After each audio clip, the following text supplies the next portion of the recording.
Spoilers for How to Train Your Dragon 2003 and 2010 and 2025. I've lost my tooth, Toothless complained whinily. Came out when I bit that fireworm dragon. Hiccup took no notice. He looked up at the heavens, beside himself with fury as the wind scooped up seawater in handfuls and flung it straight into his face. "Just once!" yelled Hiccup.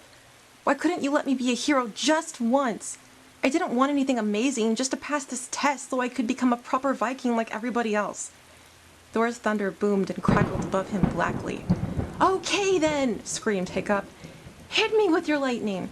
Just do something to show you're thinking about me at all!" But there were to be no bolts of lightning for Hiccup. Thor clearly didn't think he was important enough for an answer. The storm moved on out to sea.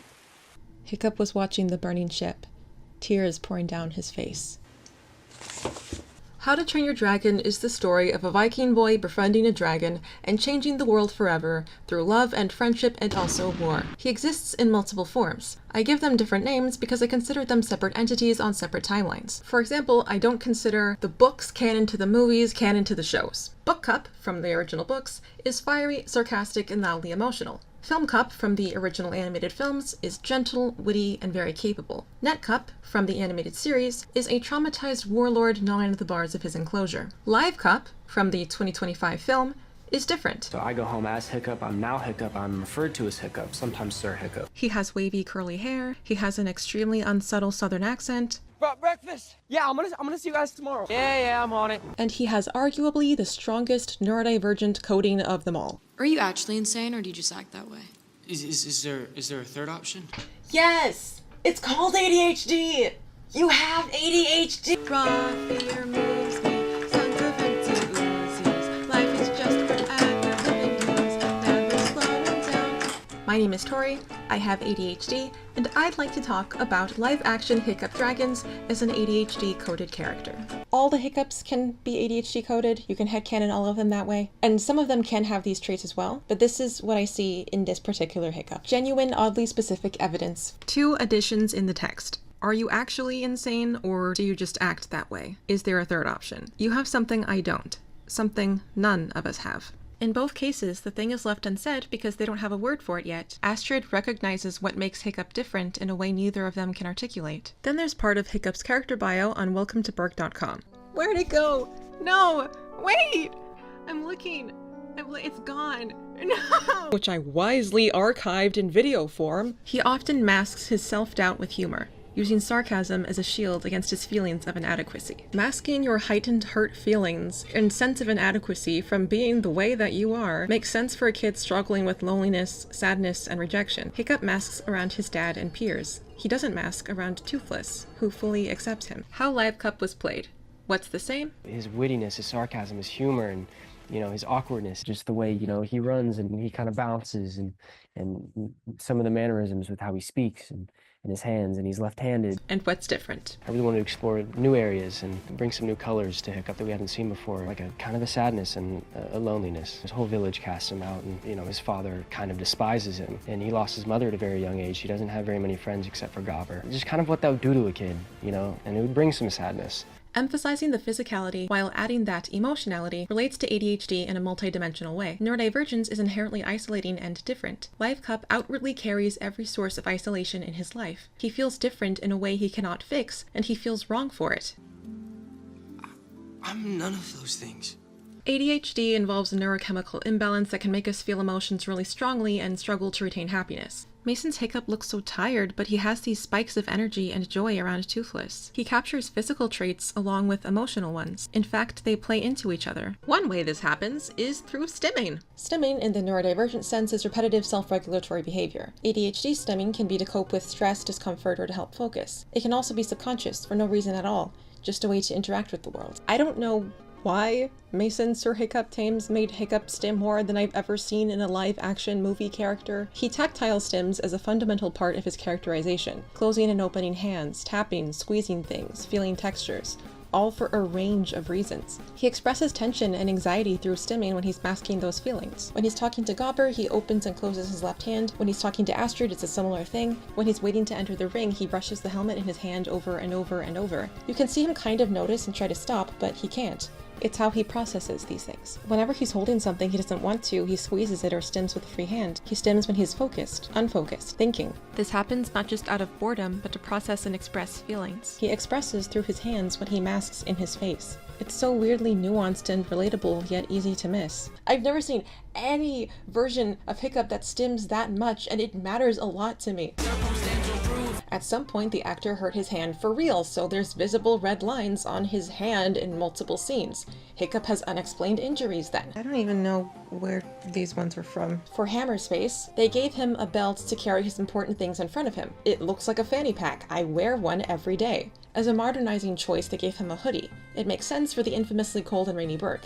But he never wears the hood. He walks in, drenched in rain. It's like he forgets it exists. And if those aren't real, we still have clumsy, trips and stumbles easily, can't sit or stand completely still, frequently distracted, forgetful. He cinches his hands on a door that was just blasted. He cringes like it's happened before, speaks impulsively even when he's not finished the thought. Hyperfocus, zoning in on creating, flying, anything for extended time, thus neglects meals and probably sleep. In the animated film, Hiccup scrambles when he notices his dad.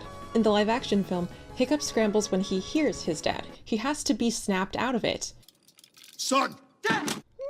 That's me! It happens to me all the time! Avoiding eye contact. Sometimes. RSD as fluff does not even try to sit with anybody. Emotional dysregulation. Tears up easily. Screams. Giggles. Intense emotions spill out of him. Live Cup cries more in the first movie than animated Hiccup in the entire franchise. There's also the deleted scene where he hits Toothless and berates him exclusively in words typically yelled at ADHD kids, but that's an alternate archipelago. Would you stop fidgeting? Says you. You missed dinner. Yeah, you know, swords aren't gonna sharpen themselves. So, Dinner.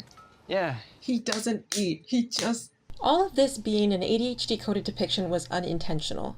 By thinking about how the character would feel, it turned out this way. If this is what we get when they don't mean to, what do we get out of a character when they try? Mika, if you just applied yourself, but I am applying myself.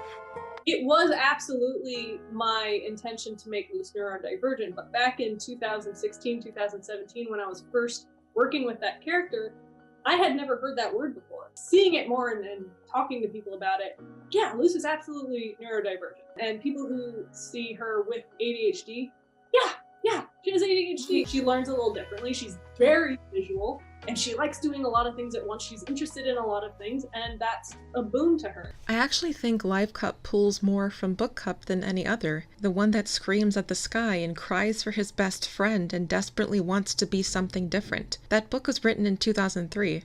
I don't know if Cressida Cowell knew what neurodivergent meant back then, but it's really interesting to see it resonate now. Stop the presses! Stop the presses! Stop the presses! Stop! Hold on! While it might not have been the best fight Hiccup ever fought, it was certainly the one he would look back on with the most astonishment and pride. For it was the first time in his life that Hiccup realised he was left-handed. Imagine if you spent the whole first part of your life trying to walk on your hands. The clumsiness of it, always falling over, always stumbling, always being last at everything. Imagine the joy of discovering that, in fact, you could walk on your feet after all.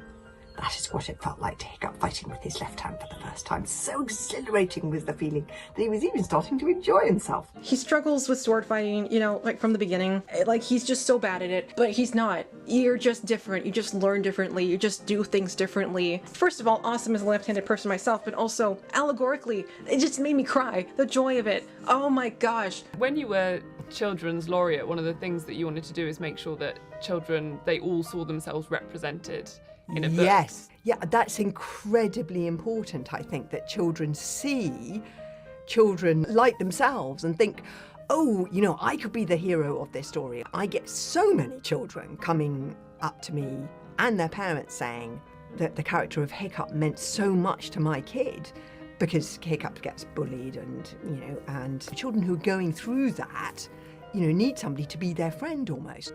Sends this message to a kid who is struggling with that themselves. I can be a hero. I can't believe I was right! What it represents is open to interpretation, but it does represent something. The effort is there. It's been there from the beginning. And if you see yourself in any iteration of this story, it's so real. In Dragons 2025, the main character learns to accept who he is and befriends a dragon who helps him freely express himself. Why can't you follow the simplest orders? From the beginning, he ruins everything, disappoints his father, and is deeply pained by rejection. Confused, he seeks out the one creature who didn't discard him. He makes a friend by being himself. Toothless sees him. He reaches out a shaky hand and finds connection. With Toothless, he blooms into his own person. Loud, creative, playful. He keeps it hidden out of survival, which is dysfunctional for both of them. When this inevitably falls apart, Hiccup collapses to his knees, terrified of losing the strongest connection he's ever had. Toothless is how Hiccup accessed his true self, but he can't hide away with him forever, can't confine their authentic selves to the cove. For both of their sakes, he has to accept that what sets him apart is not the failure that was drilled into him. How are you supposed to like the part of yourself that just makes you worse than everyone else? You have to choose to love yourself, even if it doesn't make sense. I looked at him. I saw myself. Hiccup seeing himself in Toothless isn't just empathy, but compassion for himself, the parts of him, the all of him, that he's expected to kill for being different. It's not just about his coding as a character, but how that directly ties into the story and what it means to me. Themes of connection, acceptance, and authenticity. He's uncomfortably aware of who he is, yet slowly learns who he could be by unmasking all of him, and the world is better for it. How to Train Your Dragon is the story of a boy figuring out there's no wrong way to exist. I do not run like that. Do I run like that? Oh, mate, I think we got the gist of it.